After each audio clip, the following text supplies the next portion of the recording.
Pagal dabar galiojančią sutartį, nacionalinis stadionas pastatytas turėjo būti kaip tik šį balandį.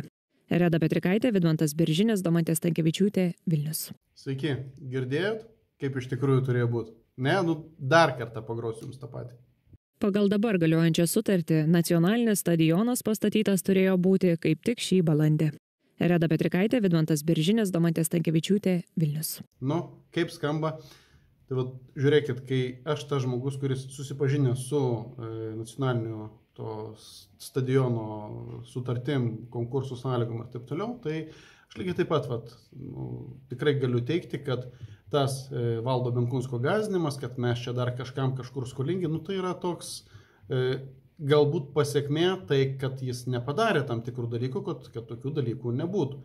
Nes primenu, kad pernai metais, sausį, vasarį, Baltkepas atėjo pats ir per spaudos konferenciją Baltkep vadovas pasakė, kad Baltkep yra finansiškai nepajėgus toliau tęsti projektų. Ir tada prasidėjo visas šitas dalykas, kad čia tada pristatė jie Primonu Avulį, kad šitas žmogus tada išgelbės ir taip toliau. Bet, taip pirmas dalykas, negalima daryti. Nėra taip, kad tu vietoj savęs kažką atsitempi į konkursą ir jeigu pabrangins kažkas kainą, tai atsiranda kas tokį dalyką daro. Čia taip gali Benkunskas pas save namuose daryti. Bet su valstybiniais arba savivaldybės pinigais taip negalima daryti. Ir tuomet reikėjo galvoti apie sutarties nutraukimą ir tada netgi galvoti, kokios baudas tas pats Baltkepas turi sumokėti. Taip turėtų veikti normalioj civilizuotojai valstybei. Tokių dalykų neįvyko, atvirkščiai buvo įkalbėti valdantieji į tarybos nariai iš valdančiosios daugumos. Jų balsais subalsuota, kad mes čia sutinkam ir indeksuoti, ir dar papildomus darbus užsisakėm. Įsivaizduojat, ateina subjektas, kuris sako, neturiu pinigų, mane apvogė, čia apie Šarūną Stepukonį. Jis sako, ne, mes dar papildomus darbus, dar prailginam terminą, tik ir daryk, ir tada vietoj savęs leidžiam, kad atsivestum kažką. Toks visiškas bardakas. Tai pats Valdas Benkunskas įsivėlė į šitą dalyką, bet kuriuo atveju tas atnaujinimas neįsigaliojo. Dabartinė sutartis, kuri galioja, įpareigoja šį mėnesį pabaigti darbus, tai labai norėčiau pasižiūrėti, kaip dabar jisai viniosis iš to dalyko.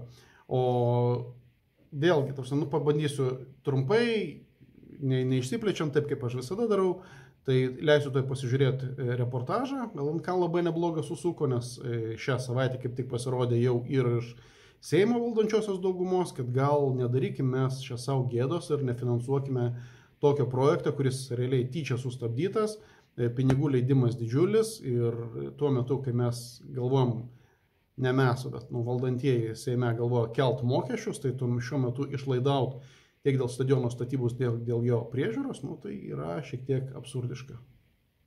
Kelia ir Kaune. Koncertas yra įmetamas savaitę iki futbolo rungtynių, normaliuose valstybėse taip nesidaro. Sunku pasidalinti, kam jo reikia labiau – muzikantams ar futbolininkams. Bet tai palyginti niekis, mat Vilniuje apskritai nėra ko dalintis. Aš iš Kauno. Kaunas yra pavyzdys. Pas mus viskas padaryta, gražiausiai, sutvarkyta, žmonių visada pilna, o jūs vargstat. Tai ko trūksta Vilniui? Geros galvos. Matyt, geros galvos taip ir neatsirado, mat valdžia keitėsi, o stadiono vis nėra.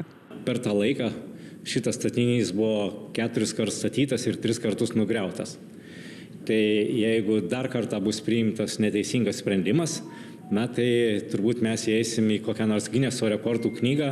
Kad stadionui skirtus pinigus geriau nukreipti gynybai, neseniai pirmas pareiškė Remigijus Žemaitaitis. Šitas klausimas aplamai yra ne visai etiškas ir net sakyčiau amoralus, nes šalies saugumas yra nekvestionuojamas klausimas, pirmo prioriteto klausimas ir jį tiesiog priešpastatymas stadionui, tai manau, kad tai yra spekulacija.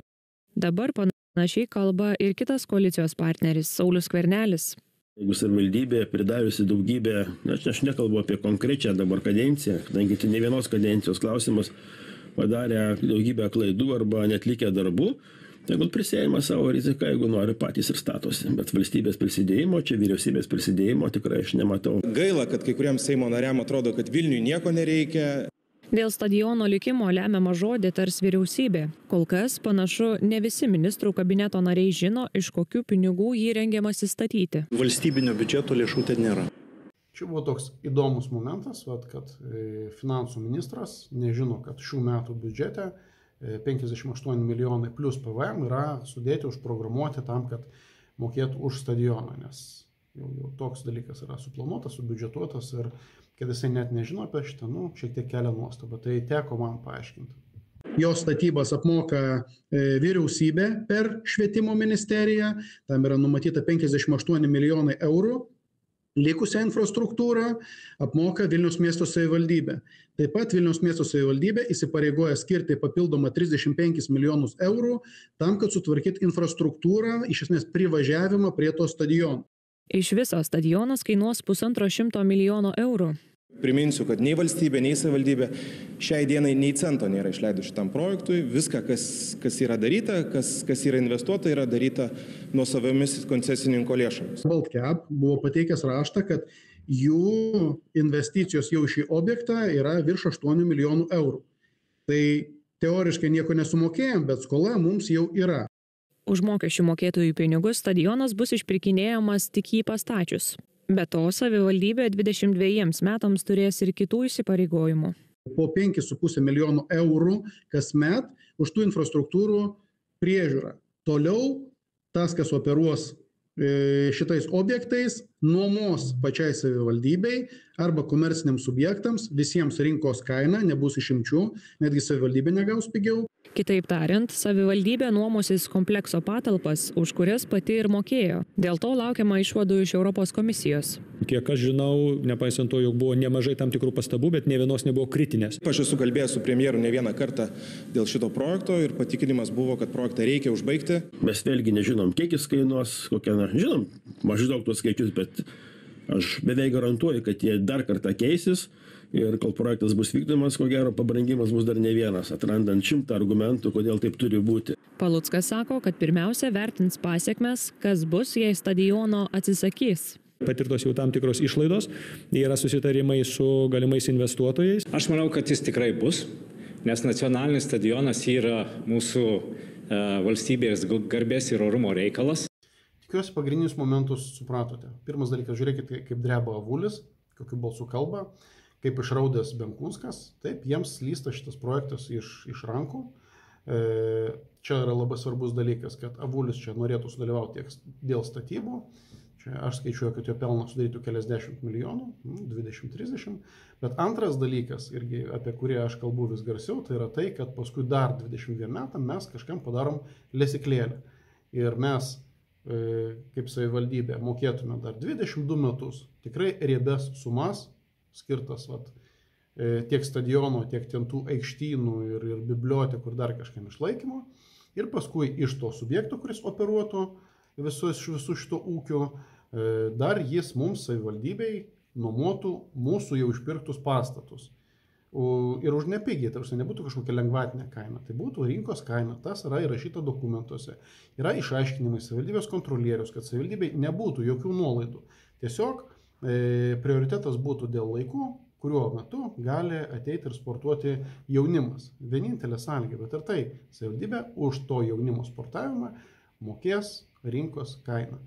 Taip kad čia yra pagrindiniai pinigai, dėl to jie taškosi ir čia draskosi ir jie nori turėti 22 metus stabilų išlaikymą, kur vien išlaikymų užtenka, kad dirbti pelningai, bet dar ir iš visų šitų stadiono ir 16 papildomų objektų, tai tiesiog tu nuomoji ir gauni dar papildomą pelną prie šito dalyko. Tai čia tokią lesyklėlę bando padaryti Tėvynės sąjunga prieš jiems išeinant, nes kaip matot, iš Seime jos apmažino, aš prognozuoju, kad po 2 metų Vilniaus miesto savivaldybė jos irgi apmažins ir pakankamai riebiai. Tai čia dėl šitų dalykų taip yra stumdomas. O užbaigiant noriu pasakyti, kad dabar jeigu neįsigalios šita sutarties nauja versija, jos atnaujinimas, tai pagal viską mes turėtume galvoti, kaip išsiieškoti baudas iš Baltcap, tos įmonės, ne pats Baltcap, vėlgi čia visada koncesija yra įkūriamos mažos uabėlės, mes turim dabar vieno žmogaus uabėlį, kur anksčiau buvo vadovas Šarūnas Stepukonis, dabar yra paskirta tokia moteris ir iš jų neva turėtume išieškoti nuostolius už laiku neatliktus darbus.